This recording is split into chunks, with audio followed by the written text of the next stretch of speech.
I'm going to make some sun-dried tomato and roast pepper muffins. These are delicious as a snack or as part of a lunch. So first of all, I'm going to put into a bowl some regular plain flour and some oats as well, rolled oats, delicious. And they give a nice little bite. Some baking powder and some grated Parmesan cheese. You could use different cheeses if you like. Nice way to use up some leftover cheese. There. And then wet ingredients go in. Crack in a couple of eggs. Whisk the eggs. And then some chives. Nice little bunch of chives. These, of course, are going to bring a really lovely oniony flavor.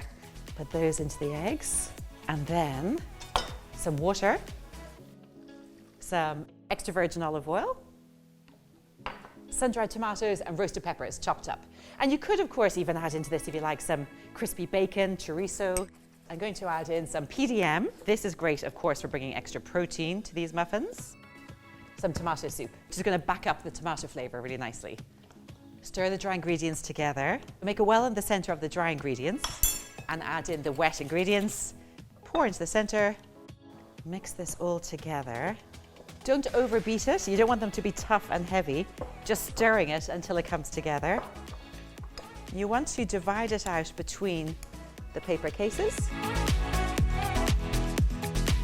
Put into an oven preheated to 180 degrees. These will take about 24-25 minutes to bake.